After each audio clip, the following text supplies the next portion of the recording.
everybody. Happy New Year and welcome to our first new episode of the year of T Watches a Scary Movie. My name is T, and of course, we're talking scary movies. Welcome to the first show of 2022, everybody. I appreciate you all tuning in, whether you're watching on video on the YouTube page, which is youtube.com/C/Theron Reynolds Scary Movie. Again, youtube.com/C/Theron Reynolds Scary Movie. Or if you're listening in through Podbean or Spotify, I appreciate you coming back and checking out a whole new episode. Make sure to hit that subscribe button. Also, likes are always good, and I love engaging with y'all. So comment on the YouTube videos, comment on the audio versions on Podbean and Instagram, not Instagram, I want to say Instagram, Spotify, so I can interact with y'all as well too. I am on Instagram though. If you find me there, I post some previews of the episode.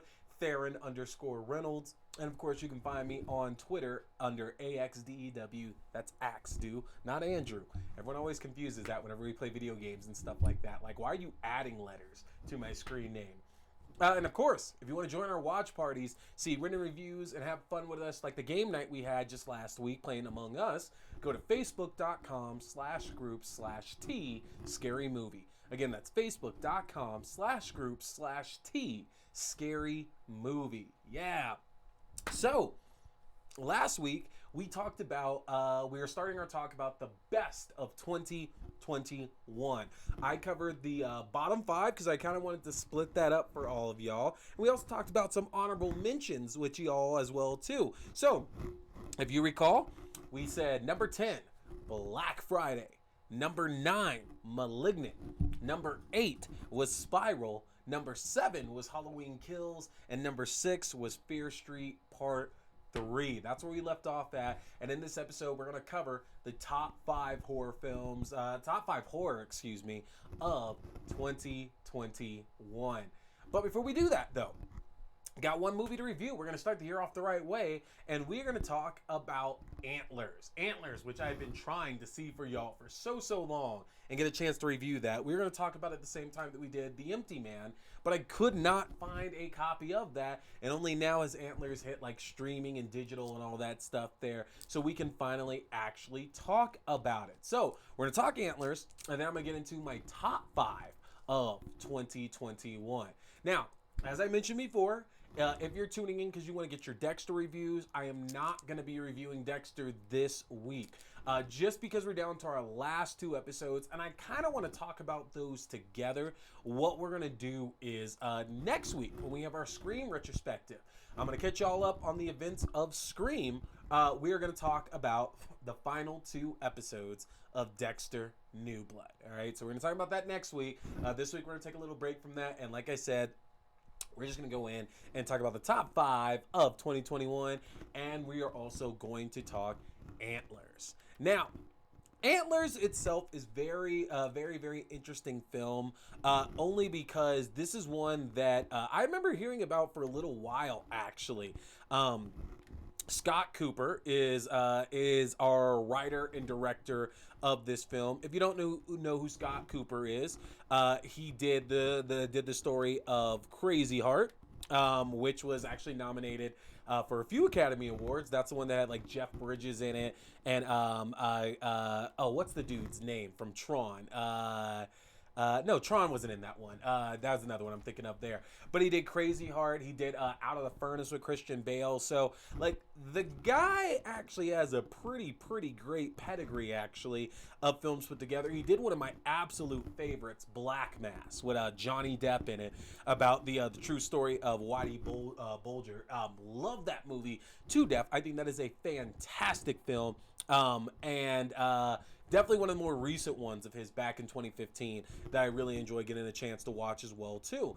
And not Black Mass. I'm sorry, why am I thinking of Black Mass? Because we just said Black Mass. But Antlers here. Antlers tells the story of, it's a kind of story of duality. We get to focus on this young boy who's trying to care for his family after a traumatic event, and he's dealing with some horrifying issues that might be going on with his family. And at the same time, his teacher, Julia, is basically trying to figure out what's going on and help him along with everything that's happening. Now, I am going to kind of spoil a little bit of it. You know me, I don't like talking about spoilers. But the thing is that I can't really review this without making comparisons to a few other recent tales as well, too. Antlers is very much the tale of the Wendigo. If you have not been aware of that tale, the Wendigo is it's a bit of a ghost story, a true story. You know, depending on who you talk to, from Native American legend, basically, and it's about how. And again, I apologize because I'm not going to get this all in the right way. I know of what I've seen in pop culture, basically, but the story basically is that when people are starved and forced to resort to cannibalism, it basically enacts a curse upon them. And this curse makes them crave the flesh of other humans, and it can never be satisfied. So they're just continuously out there hunting and hunting to keep eating, even though that hunger will never actually be fulfilled, basically. And I'm familiar with this because, you know, I've played Until Dawn. I've talked about that. We actually reviewed that on the show back in 2020. Some of those themes there coming out of that, which, while Until Dawn is very much a game that focuses the first half around like a slasher movie and a lot of those elements, the second half of that game really shift the tale to the story of a Wendigo. And that wouldn't be the only time. Some of y'all might have also seen the movie Ravenous with Robert Carlyle oh God, Guy Pearce. Yeah, and Guy Pearce. We watched that during our Scary Movie Marathon back in September as well, too. One of my absolute favorites. That's another like tale of the Wendigo as well, too, about people who are starving. They eat all these people. They gain the strength of those people. And that's just one of the big things about that story. So I love and I'm fascinated by this tale of the Wendigo. But the thing is that the things that we've seen, the things I've seen, like Ravenous is very much a black comedy. It's a horror for sure.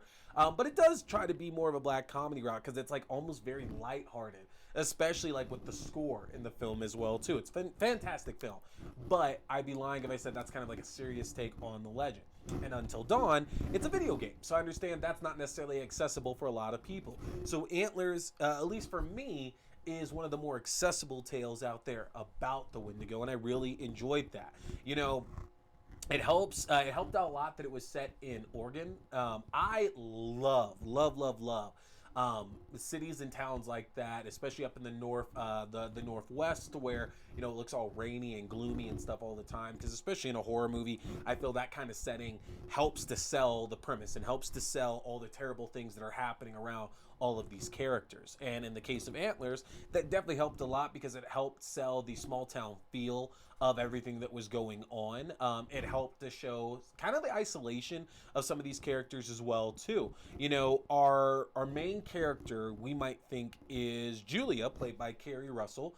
Julia has moved back to the town of Cispus Falls in Oregon to basically come and reconnect with her brother who is the sheriff, Paul Meadows, played by Jesse Plemons, who you might remember from Game Night or from Breaking Bad or from Black Mass. So, you know, Scott Cooper is definitely reusing some of the actors he enjoys quite a bit there.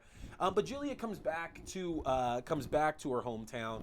Her father recently committed suicide, and over the course of this film, we learn that there was a lot of trauma involved with Paul and Julia and their father when they were both younger, and that in Julia's case, that trauma caused her to leave. Basically, it got bad enough to the point to where she just couldn't stand living at home anymore and being around her father and the abuse he would put her through.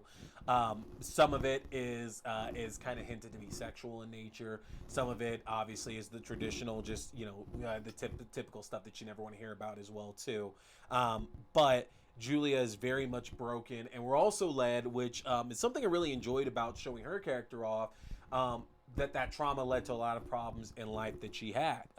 It shows she's clearly a recovering alcoholic. There's a number of scenes in the film to where she goes to her liquor store, she's eyeing the alcohol, and then she just, every time she gets close to it, she sidesteps it and just kind of moves on. So clearly she's dealing with this trauma still, and coming back to her hometown is kind of reigniting all of that. But in the meantime, Julia's kind of seeing a bit of herself in who actually is our main character, young Lucas, played by Jeremy T. Thomas. Now, at the beginning of the film, Lucas's brother is waiting for their dad, as their dad and his partner are trying to finish up some kind of drug operation they have set up in one of the local mines, basically. And while Lucas's father and his business partner are trying to kind of pack all this stuff up in their it looks to be a drug lab, they're attacked, and we're led to believe that Lucas's little brother has been attacked as well too. His brother Aiden. And from there, we're basically watching the movie. Mostly, we're switching back and forth between Julia's point of view and Lucas's point of view. But I really do feel that Lucas is our main character in this, because we see everything he's trying to do. He's clearly scared. He's clearly he's alone right now, and it's not like he was well off or in a good place to begin with.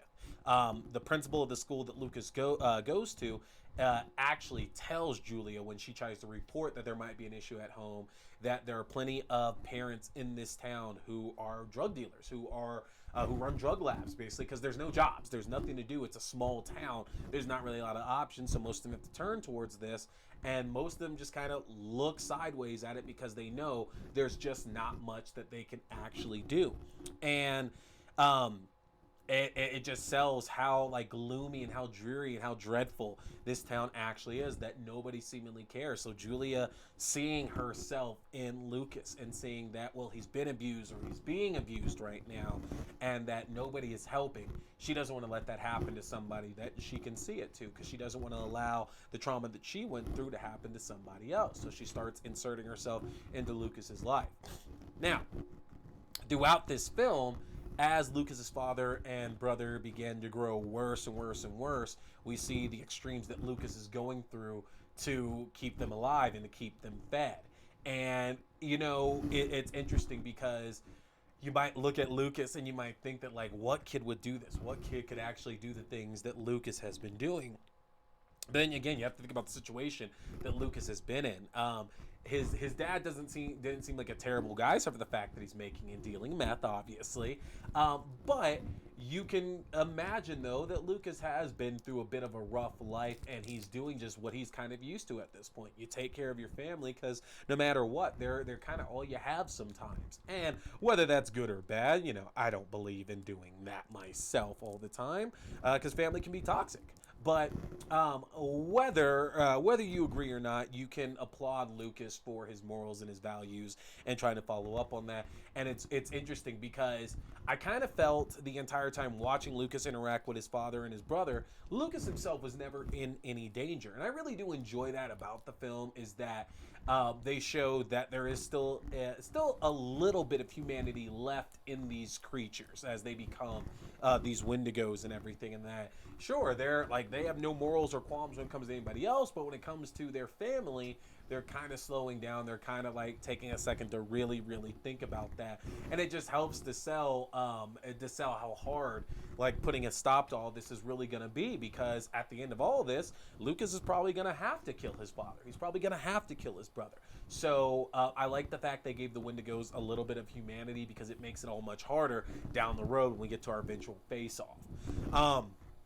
And Julia herself it's great to see her kind of like working over her trauma throughout this film as well too, because while all this is going on, again, she's still trying to mend this relationship with her brother Paul that's absolutely strained after her leaving. He clearly went through the ringer himself with their father as well too. It's not like she's the only one who has suffered through this, and seeing her kind of like realize that and soften her edges towards her brother while also like trying to be there more for Lucas, you can see that she's being pulled in a lot of different directions. And I love that there was dilemmas here with Julia trying to overstep, because maybe it is all in her head that she's seeing a problem, and because she's passing off her own issues to young Lucas, maybe she's not seeing things clearly. And I just love the dilemma that was brought with that, because it is a really, really good story. Honestly, I really do feel it's a great story that we're following with both Lucas and Julia.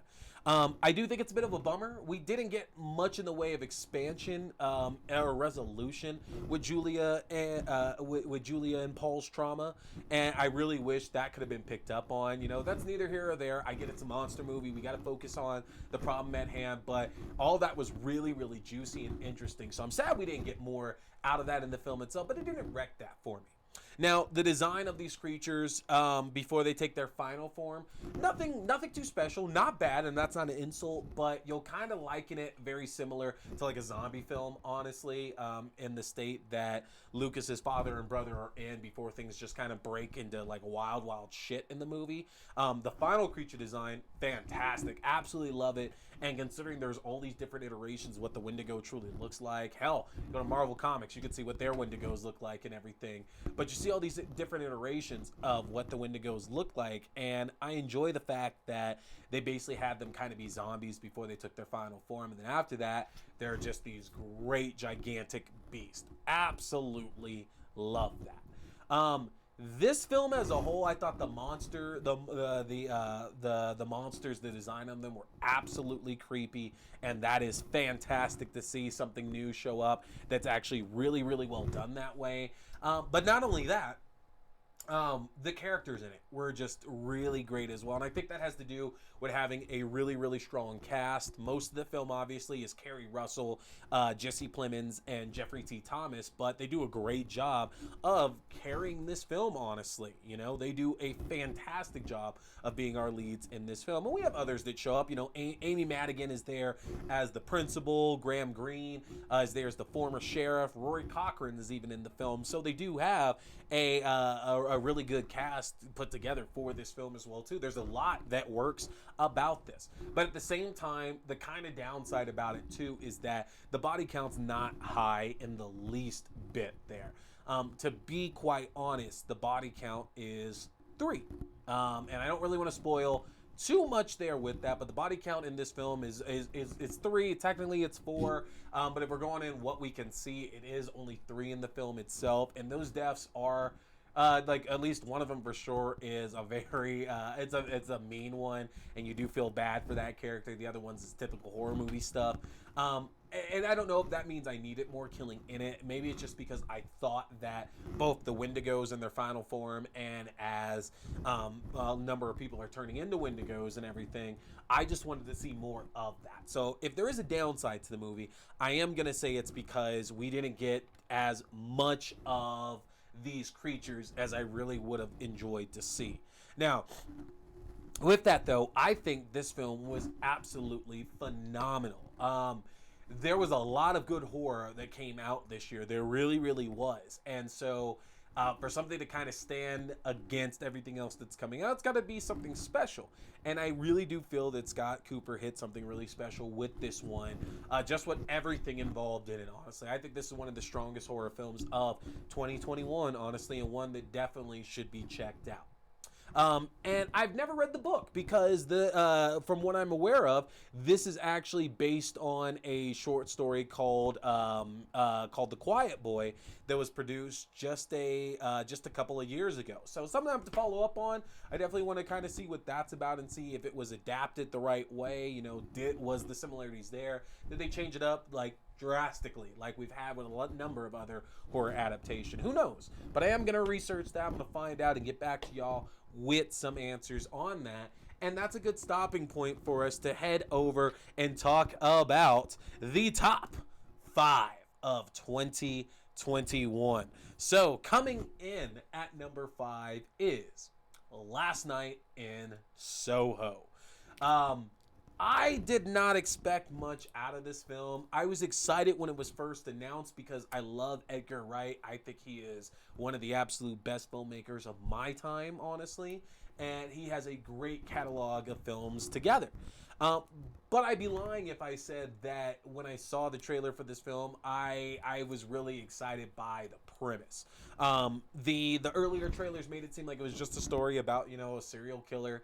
And while that's cool and fascinating and stuff like that, I guess I didn't enjoy the setting of it because it seemed like more of it was going to be set in the older London than it was in the modern day with Thomasin McKenzie's character. And when I finally saw it, I was just taken aback by how enjoyable it really, really was. And I had to remind myself that, you know, if you think Edgar Wright's the voice of my generation, one of the voices of my generation and of my time, he really deserves the trust when he has a new movie coming out, because Last Night in Soho was incredible. it was a completely different film than what I expected, and I believe what the trailers really, really put out there.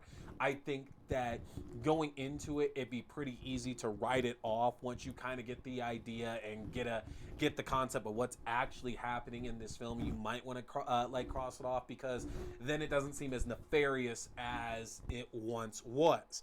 But to do that, I feel would really be doing a disservice to the movie, honestly, because it is a really, really strong film. The reveal of what's really going on into it, because there is a bit of a twist to it, I think was expertly done, honestly. I think it's strong. I think it said a lot what it was doing. I really enjoyed it. And I thought the cast of the film was superb. They were phenomenal. And as I said in my review of it as well, too, I really did enjoy the fact that we got to see that very big scene on consent in there with our main character, played by Thomasin McKenzie, and the guy she was interested in the film as well. Like, I always go back to that because I really do think that was a really, really well done scene. But it had to be in the top 5, because thinking back to the other films I saw throughout the year, I really found myself going back and thinking about this after it was done. And that's not to say the bottom 5, I didn't have those same kind of thoughts, but I definitely really did enjoy the way I felt coming out of Last Night in Soho. And even after multiple watches, knowing that I just really, really enjoyed what I was looking at. So I thought that was a solid 5 here. Number 4 is gonna be Creepshow. So we've watched a lot of TV shows together this year. We did, The Stand. We've done Dexter New Blood. We've done The Haunting of Hill House. We've done a lot of stuff. And I felt that Creepshow needed to be on this list, because every single season I feel like they've been managing to do more and more with it and tell much better stories each time, honestly. And that has just made it so much more enjoyable as we've gone throughout this year. And the funny thing about it, too, is that we actually have gotten 2 seasons this year, because season 2 came out in April of this year, and season 3 came out this fall. It came out in September. And I love the fact that we had that quick of a turnaround. COVID obviously plays a big part of that, but it was hard for me not to actually go and put this on the list here. And I know we're thinking top 10 horror movies, but nah, Creepshow needs to definitely be on there, because some of their stories that they were able to tell this year were just so inexplicably strong. We had the sequel to Evil Dead. We got our Evil Dead sequel I forget what the name of the episode was, but back in season 2, they basically followed up on Evil Dead by having the Book of the Dead read in the episode with Ted Raimi, and I absolutely love it. It was Public Television of the Dead is what it was called. That was back in season 2. I thought it was absolutely fantastic, and I love the fact that it does seem that every season now we are going to get a sequel to like an older property that they want to follow up on, because in season 3 we got the sequel to Night of the Living Dead in that as well. And I know what you're thinking, it's like, wait a minute, didn't we already get that with Dawn of the Dead? And yeah, I get that, Dawn of the Dead, Day of the Dead, we got a bunch of follow-ups to that for sure. We absolutely did, but there was just so much in my opinion though about these seasons that it just had to be on the list. Even here in season 3, The Things in Oakwood's Past, that's the animated one where they conjured all those demons and everything.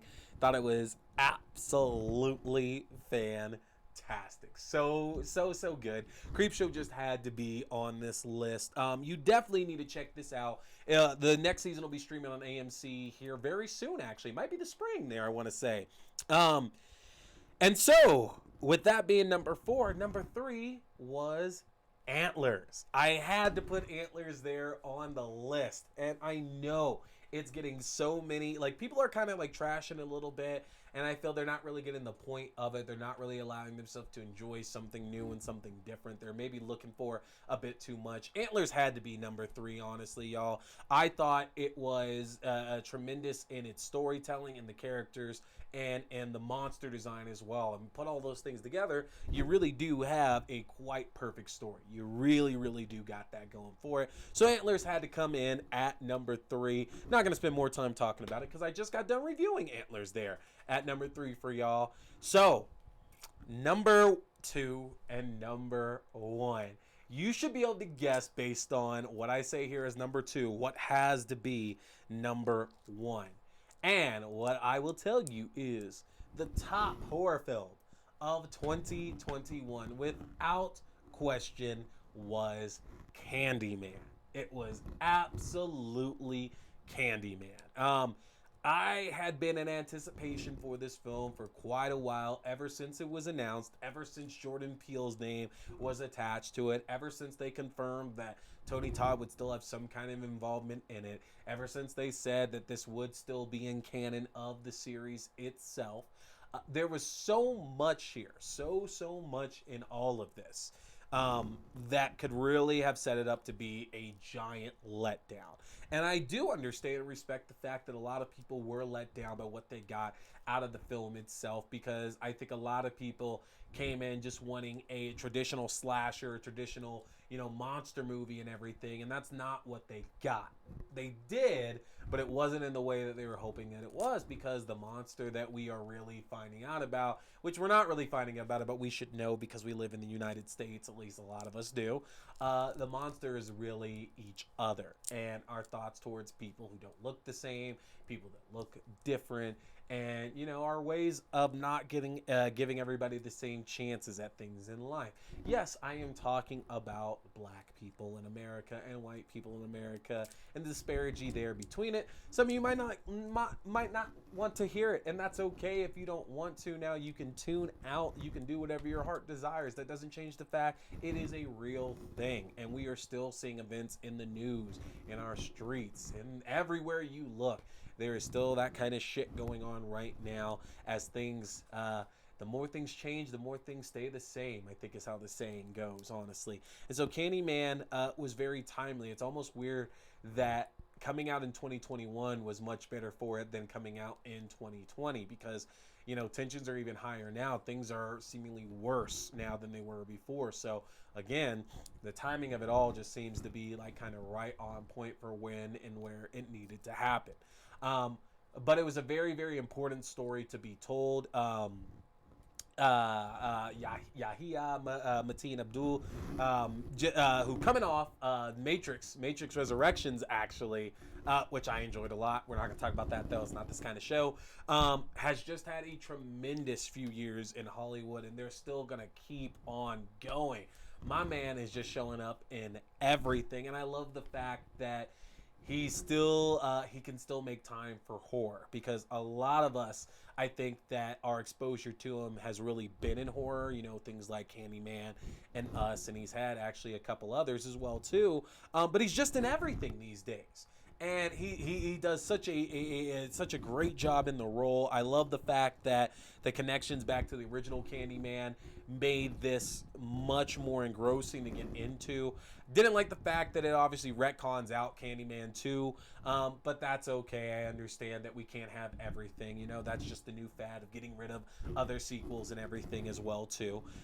But there were scares in this. The scares were not related to the killings. The scares were related to, again, seeing how our society is and how we treat other people out there. And that was a very, very scary thing to say. The kills were absolutely effective, and they were all really, really justified, as there were only certain people, if you watch the movie, who are the ones getting killed by the Candyman in it as well. So there's obviously some very poignant themes that are being talked about in this movie. There was nothing better that came out. And some of you might be wondering, where is Promising Young Woman in all of this? Because Promising Young Woman, a movie we looked at earlier this year, it won an Academy Award. It is just high marks, fantastic. Promising Young Woman was going to be on this list, but like Hunter x Hunter, the problem is that it did come out at the end of 2020. Hunter x Hunter came out December 18th, and Promising Young Woman came out on Christmas. It came out on fucking Christmas of 2020. And as much as I want to include it because it was going to be in the high numbers in this list, I got to stick to my own ruling. So that is why, if you're wondering where Promising Young Woman is, it's not on the list here. So where does that leave us for number one? I said Candyman was the number one movie of the year, but that only puts us at 2, though. We still got that number 1 spot. Come on. You know what's going in at number 1, folks. Nothing did it better this year. Absolutely nothing in the world of horror did it better this year than Chucky. Simple as that. There was nothing else that was going to be taking on the number 1 spot of the top of 2021. It had to be Chucky. And yeah, I know it's a TV show. Guess what? Creepshow's on the list there as well too. Chucky just had to be in here though because of the fact that it was not only something fresh. We got to see our same lovable old Chucky that we have known for 30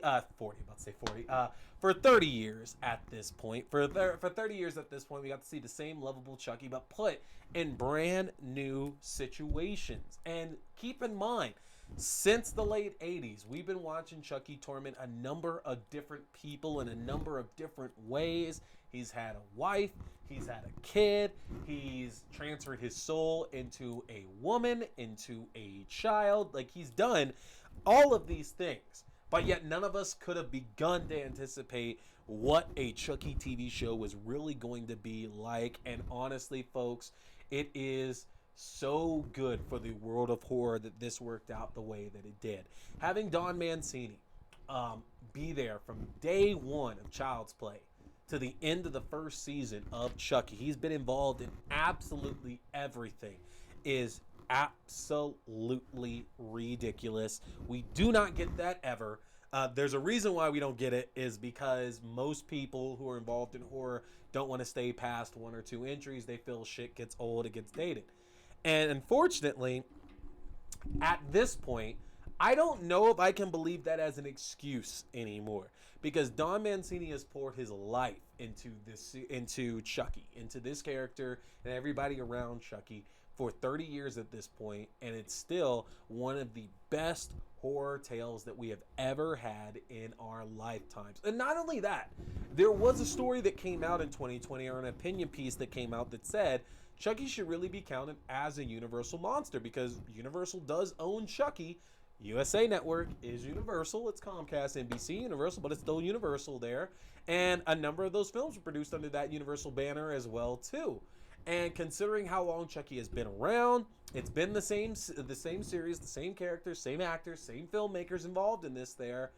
I think it really, really does lend credits to the fact that Chucky should probably be on the same level as like Dracula, Frankenstein's monster, the Wolfman, all of that stuff.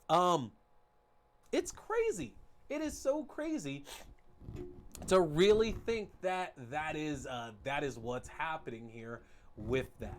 I think it's phenomenal. I really do. I think that that this is a show and this is a character in a franchise that's going to be talked about for the longest time, because we've already been doing that for 30 years. And I do think that Chucky does have a lot of staying power, unlike the legal issues that prevented things like another Friday the 13th, or the issues of getting something fresh and good with Nightmare on Elm Street, taking forever on getting something like that's Hellraiser back in front of us, all these things.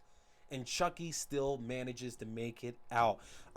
And be an interesting character, because it's not just as simple as Chucky's going around and murdering people. No, it's never been that simple, honestly. This is something that has just been building, and in the best of ways, honestly, in the absolute best of ways there. So Chucky gets the number 1 spot, and that's going to do it for the top 10 of 2021, folks. If you weren't keeping up with that, at 10 we had Black Friday. At 9, we had Malignant. At 8, we had Spiral. At 7, we had Halloween Kills. At 6, we had Fear Street Part 3. At 5, we had Last Night in Soho. At 4, we had Creep Show. At 3, we had Antlers. At 2, we had Candyman. And at 1, we had Chucky. That is the absolute best of the best of the best of 2021, folks. You need to check those things out. Most of those at this point are available through Vudu, Amazon Prime, and most traditional renting services online. Check them out. They're absolutely worth it. And with that, folks, that's our first show of 2021. Yeah. Again, you can see my very nice T Watches a Scary Movie shirt that my lovely wife put together for me. And then, of course, my nice Wild 'N Out Entertainment visor as well, too, that she made. Looking fantastic, folks. So happy about these. But yeah, that's our first show of the year. They're covering the top 5 of 2021 and talking Antlers. Next week, Scream 5 is out. The wait is over, folks. We have 1 week until Scream 5. So next week, we're going to do a retrospective. We're going to talk about the events of Scream, because I've already reviewed Scream. I've already viewed it last year. I did the 4 movies at the time there and talked about my thoughts on all 4 of them. I don't want to do that. We're going to do it like we did with the Child's Play Chucky franchise before the first episode came out. We're going to go back over the events of the first 4 films, make sure everybody's caught up before the release of Scream 5. And then we're reviewing the last 2 episodes of Dexter New Blood. You don't want to miss it. Make sure to tune in next week for that, folks. And you're going to want to check the video, because I'm going to have clips of it in there, obviously, as well, too. So make sure you're checking out the video version of the show. But y'all know what's good. Make sure to subscribe, like my videos, share them as well, and comment. I want that interaction with y'all as well, too. But that's going to do it for us. Happy 2022, everybody. My name is T. We've been talking a scary movie. Stay scared.